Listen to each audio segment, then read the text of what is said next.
भगवान बुद्ध के जीवन की एक छोटा सा दृष्टांत है कि एक दिन भगवान बुद्ध के दर्शन के लिए एक नगर सेठ आया। तो जाते जाते उसने भगवान से कहा कि आप इतने बड़े हो, भगवान हो, लोग आपको इतना मानते हैं। मुझे बड़ा दुख होता है जब मैं आपको मिट्टी के पात्र में भिक्षा मांगते हुए देखता हूँ। मैं आपके लिए सोने का भिक्षा पात्र लाया हूँ, कृपा करके इसे स्वीकार करें। भगवान ने मुस्कुराकर कहा, ठीक है, रख दो। ये बात उनके प्रिय शिष्य आनंद को अच्छी नहीं लगी। सेठ के जाते ही आनंद बोल पड़े कि भगवान, ये आप भी सोने चांदी का मोह त्याग नहीं पाए हैं ना? आपने भी सोने का भिक्षा पत्र स्वीकार कर लिया ना? मैं बड़ा निराश हो गया। मैं आपके बारे में क्या सोचता था और आप क्या निकले। शिष्य ने भगवान बुद्ध को ये कहा। तो भगवान ने उनको अपने पास बुलाया और उनसे कहा कि तुम जो हो सोने और मिट्टी के अंतर पर रुके हुए हो। मैं तो कब का उसके पार जा चुका हूँ। मुझे तो बस भिक्षा पात्र चाहिए, वो किसका बना है मुझे इससे क्या। तो शिष्य ने कहा, यदि आपको कोई फ़र्क ही नहीं पड़ता तो आपको सोना ठुकरा देना चाहिए था। आपने उस सेठ से सोने का भिक्षा पात्र क्यों लिया?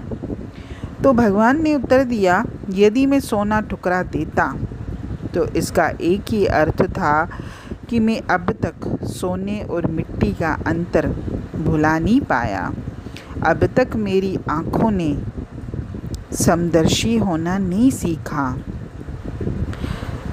प्रत्यक्ष नहीं तो परोक्ष ही सही, पर माया ने अब तक मुझे जकड़ कर रखा है।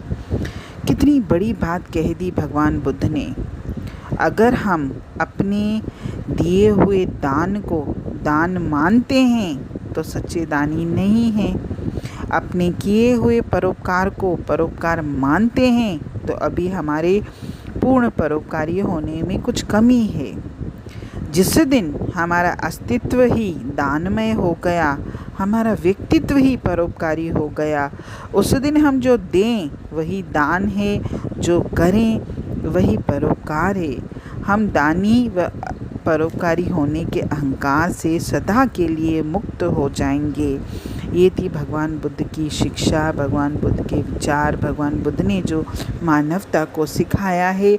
और ये आज भी अगर जो अपने जीवन में अपनाना चाहे तो उनकी एक एक बात सत्य है कि जो व्यक्ति सुख और दुख से ऊपर है, जिसने सोने और मिट्टी को समान माना है, जिसने कुछ देकर भी अहंकार नहीं किया है, जिसने ये चीज़ नहीं समझी कि मैं कुछ और हूँ, सामने कोई और है, उसने तो खुद को भी वही माना, सामने भी वही माना, मिट्टी को भी वही माना, सोने को भी वही माना, सुख को भी वही माना, दुख को भी वही माना। भगवान बुद्ध के जीवन से हम समता का भाव सीखें। और सच्चे ज्ञानी की तो पहचान भी यही है, जो हर परिस्थिति में, हर बात में, सुख के क्षण हो चाहे दुख के क्षण हो, चाहे जो भी मेरे जीवन में हो, एक ही भाव हो, सम का भाव। और सामने भी न तेरा न मेरा, न अपना न पराया, कुछ भी नहीं। एक सब परमपिता परमात्मा की संतान है, एक ही परमात्मा के अंश हैं। वो परमात्मा भी एक ही है। और जब तक हमको आत्मज्ञान नहीं होगा, जब तक हम इस चीज़ से ऊपर नहीं उठेंगे, तब तक तो हम सच्चे ज्ञानी बन भी नहीं सकते।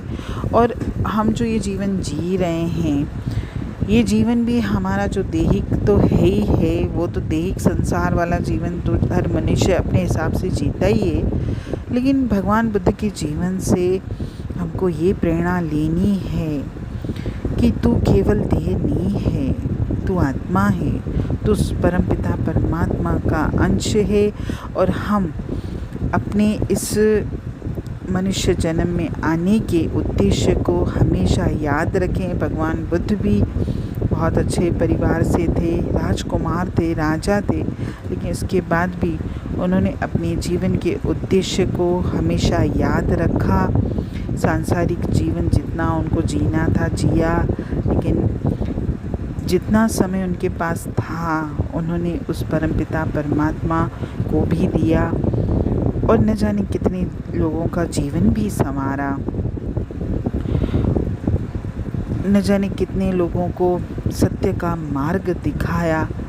आज भी उनकी शिक्षा की उनके जो बताए गए रास्ते हैं उन पर लोग चलते हैं और अपना जीवन सफल बनाते हैं। हरि ओम।